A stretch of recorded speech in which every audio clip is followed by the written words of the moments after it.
এক যুবক একটা দোকানে কর্মচারী হিসেবে কাজ করত, কিন্তু হঠাৎ করেই তার মালিক তাকে একদিন দোকান থেকে বের করে দেয়। সে কারণ জানতে চেয়েছে, কিন্তু তার মালিক তাকে কোনো কারণ বলেনি। সে হতাশ হয়ে রাস্তার পাশ দিয়ে হাঁটছে আর ভাবছে যে সে এতটাই সৎ আর এতটাই পরিশ্রমী ছিল, তাকে বের করার মতন কোনো কারণ তার মালিকের হাতে ছিল না। কিন্তু তারপরও কেন তাকে বের করা হয়েছে, এসব ভাবনার মধ্যেই সে হঠাৎ শুনতে পেল পেছন থেকে কোনো একজন লোক তাকে ডাকছে। সে পেছনে ফিরে তাকিয়ে দেখে যে একজন বয়স্ক লোক তিনটা ব্যাগ নিয়ে তার দিকে হেঁটে আসছে আর তাকে ডাকছে। সে বিরক্তি মাখা মুখ নিয়ে সেই লোকটার দিকে এগিয়ে গেল, গিয়ে জিজ্ঞেস করলো, কি হয়েছে জনাব, আমাকে ডাকছেন কেন? তখন লোকটি বলল যে আমি তিনটা ব্যাগ একা বহন করতে পারছি না, আমাকে একটু সহযোগিতা করো। তখন যুবক বলল যে আমি কেন আপনাকে সহযোগিতা করব, এমনিতেই মেজাজ খারাপ হয়ে আছে, দয়া করে আমাকে বিরক্ত করবেন না। তখন বৃদ্ধ লোকটি বলল যে আমি তোমাকে এর বিনিময়ে অর্থ প্রদান করব।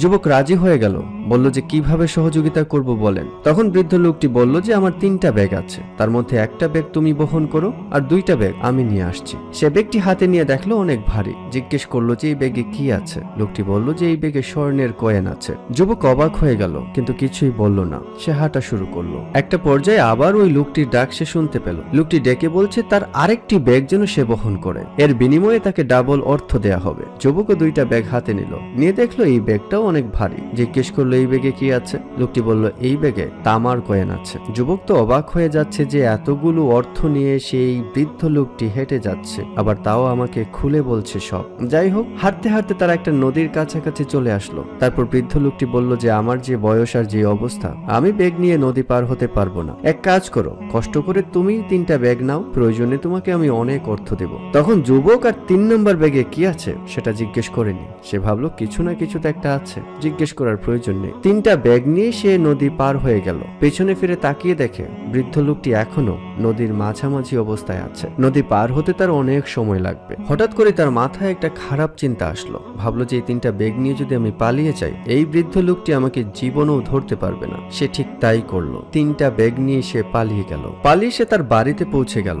গিয়ে তিনটা ব্যাগের প্রথম ব্যাগটা সে খুললো, যেটাতে স্বর্ণের কয়েন থাকার কথা। খুলে দেখে যে অনেকগুলো পাথর এই ব্যাগের ভেতরে। সে অবাক হয়ে গেল যে লোকটি আমাকে মিথ্যে বলল যে স্বর্ণের কয়েন। তারপর সে 2 নম্বর ব্যাগটি খুললো, খুলে দেখে এটাতেও অনেকগুলো পাথর। 3 নম্বর ব্যাগটি যখন খুললো, সে খুলে দেখলো এটাতেও অনেকগুলো পাথর, কিন্তু নিচে একটা কাগজ আছে যেটাতে লেখা আছে আমি এই রাজ্যের রাজা, আমি বের হয়েছিলাম আমার পরিবর্তে এই রাজ্য পরিচালনা করবে এইরকম একটা রাজা খুঁজতে, যে সৎ, পরিশ্রমী আর প্রজাদের সাহায্যে এগিয়ে আসবে। কিন্তু আমি ব্যর্থ হয়েছি, কারণ এই ব্যক্তি যে খুলেছে সে সৎ, পরিশ্রমী কিংবা প্রজাদের ভালোবাসবে এর কোনো গুণই তার ভেতরে নেই। কাগজের লেখাটি পড়া শেষ করতেই তার দু চোখ দিয়ে জল ঝরতে শুরু করলো। সে ভাবলো যে আমি এতদিন এতটা সৎ আর এতটা পরিশ্রমী ছিলাম, কিন্তু হঠাৎ করে আমি অসৎ হয়ে পড়লাম, যে কারণে আজকে আমি একটি রাজ্যের রাজা থেকে বঞ্চিত হলাম। মোরাল অফ দ্য স্টোরি হচ্ছে যে সৎ আর পরিশ্রমের বিষয়টা ক্ষণিকের জন্য নয়, সারা জীবনের জন্য। কখন কোন পরীক্ষায় পড়তে হয় কে জানে, তবে সবসময় সৎ থাকা, পরিশ্রমী থাকা, মানুষের সহযোগিতায় থাকা জরুরি, কারণ কে জানে কখন কোন সুযোগ আসে আপনাকে চমকে দেওয়ার জন্য। ধন্যবাদ।